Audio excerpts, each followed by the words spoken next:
आप देख रहे हैं नेट्रिक न्यूज, साहस सच कहने का। नमस्कार, आप देख रहे हैं नेट्रिक न्यूज और मैं हूं आपके साथ पद्मा श्री शुभम।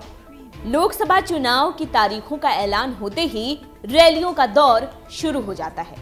इसी बाबत रविवार को पीएम नरेंद्र मोदी जम्मू कश्मीर के कठुआ पहुंचे, जहां उन्होंने चुनावी रैली को संबोधित किया।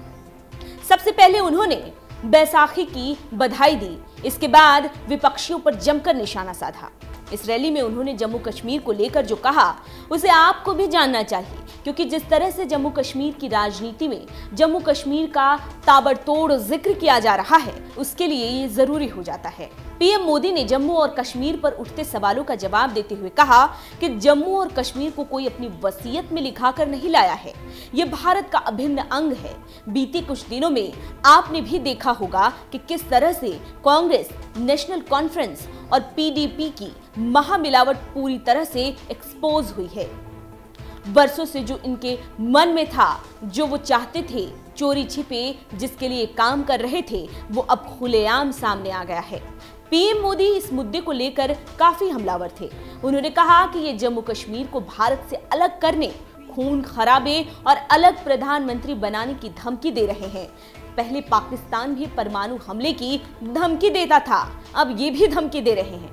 अब जिक्र कश्मीर का हुआ तो लगे हाथ मोदी ने कश्मीरी पंडितों के पलायन का मुद्दा भी उठा दिया और कहा कि कांग्रेस की नीतियों की वजह से मेरे कश्मीरी पंडित भाई बहनों को अपना ही घर छोड़ना पड़ा था।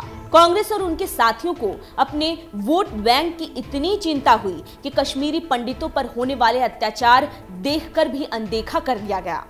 कांग्रेस क्या कभी कश्मीरी पंडितों को न्याय दिला पाई है? क्या कभी 84 के दंगों में मारे गए सिख भाई बहनों, बहु बेटियों को कांग्रेस न्याय दिला पाई है? पीएम मोदी पूरी तैयारी के साथ रैली में आए थे और विपक्षियों पर ताबड़तोड़ वार किए जा रहे थे। अपने इस रैली में पीएम मोदी ने यह स्पष्ट रूप से कहा कि दो परिवारों ने कश्मीर को बर्बाद कर दिया। पीएम ने कठुआ में फारूक अब्दुल्ला और महबूबा मुफ्ती के परिवार पर निशाना साधते हुए कहा कि इन दोनों के परिवार ने जम्मू और कश्मीर की तो पीढ़ियां बर्बाद कर दी। जम्मू कश्मीर का उज्जवल भविष्य सिर्फ इनके चले जाने के बाद ही संभव है। इन लोगों ने अपने पूरे घराने को ही मैदान में उतारा। वे मोदी को जितना चाहे अपशब्द कह ले, लेकिन वे देश को विभाजित नहीं कर सकते। आपको बता दें कि कश्मीर से 370 और 35A को हटाने या न हटाने को लेकर काफी समय से विवाद चल रहा है और इस विवाद में हमेशा ही पीडीपी प्रमुख महबूबा मुफ्ती और नेशनल कॉन्फ्रेंस के नेता फारूक अब्दुल्ला बीजेपी सरकार पर हमलावर रहे हैं, जिसका पीएम मोदी ने कठुआ के इस रैली में मुंहतोड़ जवाब दिया। देखना यह होगा कि पीएम मोदी के इस भाषण का जम्मू कश्मीर की जनता पर क्या असर पड़ता है। अभी के लिए इतना ही। आप देखते रहिए नेट्रिक न्यूज। हमारे साथ जुड़े रहने के लिए हमारे YouTube चैनल को सब्सक्राइब करें, साथ ही बेल आइकन को दबाएं। नेट्रिक न्यूज की खबरें सबसे पहले देखने के लिए।